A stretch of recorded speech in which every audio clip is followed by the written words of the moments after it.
All right.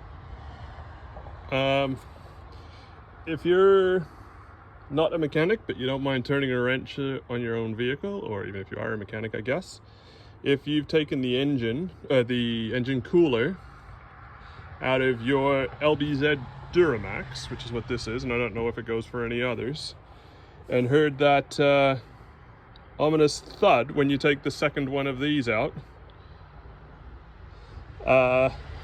this is what I did to get it back in. So inside the side column, you'll see it in a second, is the I'm not sure what it is, the return for the transmission cooler, was it? I forget what it was now.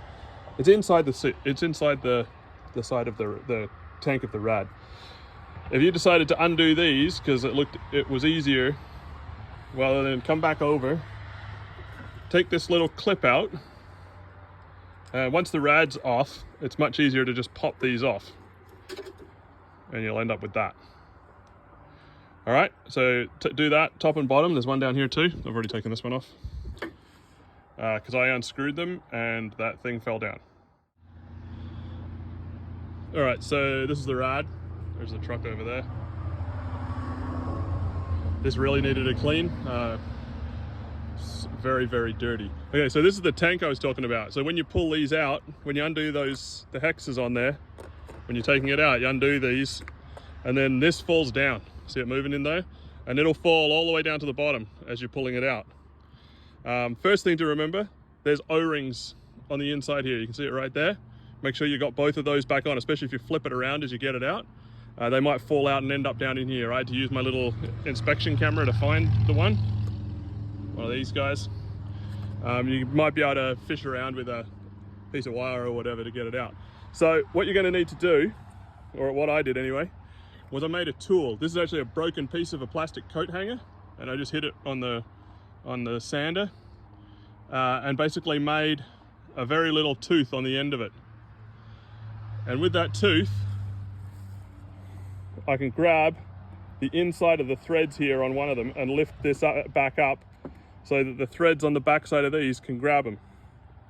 So you have to put this through there, and I just hold it about there, and then I lift this one up, get it close, and then start turning this on to the threads.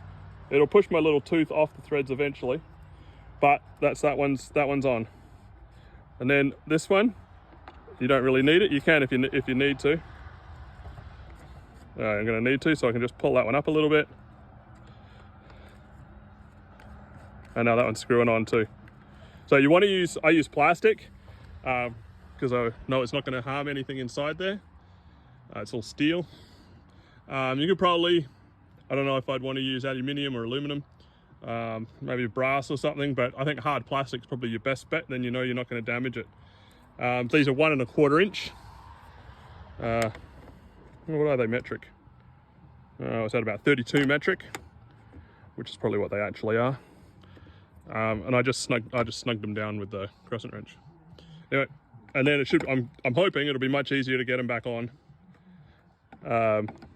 with that bayonet fitting once I put it back inside.